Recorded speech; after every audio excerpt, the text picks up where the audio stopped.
আগামীকাল থেকে সব তৈরি পোশাক কারখানা চালু রাখার বিষয়ে একমত হয়েছেন শ্রমিক ও মালিক পক্ষ। সন্ধ্যায় রাজধানীর উত্তরায় বিজিএমইএ ভবনে মতবিনিময় সভা শেষে সবাইকে কাজে যোগ দেওয়ার অনুরোধ জানান গার্মেন্টস শ্রমিক নেতৃবৃন্দ।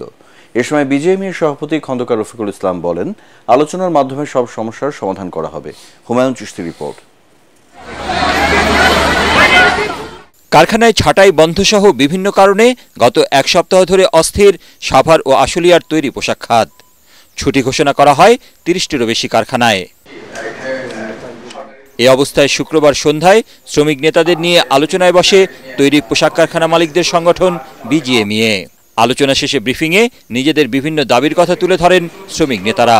সবাইকে কাজে যোগ দেওয়ার অনুরোধ জানান তারা। গার্মেন্টস শ্রমিকদের জীবনযাত্রার মান আসলেই কম এবং সেটাকে কিভাবে বাড়ানো যায় সেই জন্য বিজিএমইএ এখন থেকে আমরা সহ ঐক্যবদ্ধভাবে সরকারের কাছে কিভাবে রেশনিং ব্যবস্থাটা চালু করা যায় আমরা একসাথে সেটার জন্য কাজ করব। অতীতে আপনারা দেখেছেন যে আমাদের অনেকের চাকরি চলে গেছে, কারখানা বন্ধ হয়ে গেছে এবং আমরাই কিন্তু ক্ষতিগ্রস্ত হচ্ছি। এ সময় বিজিএমইএ সভাপতি বলেন, গত এক বছরে ৬০ থেকে ৭০টি কারখানা বন্ধ হয়ে গেছে। বিদ্যুৎ সমস্যায় ব্যয় বেড়েছে। শ্রমিকদের দাবি পূরণের আশ্বাস দেন তিনি।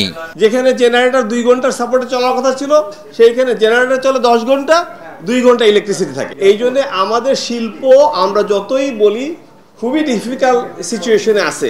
সবাই কিন্তু বলেছে আগে ইন্ডাস্ট্রিকে চালু রাখতে হবে, চালু রাখার পরে এক টেবিলে বসে একটা আলোচনার মাধ্যমে কিছু সমস্যা হয়তো খুবই দ্রুত সমাধান করা যাবে, কিছু সমস্যা লং টার্ম, কিছু সমস্যা আরও সময় লাগবে। আর্থিক সংকটে পড়া কারখানাগুলোকে সহায়তার আহ্বান জানান বিজিএমইএ সভাপতি।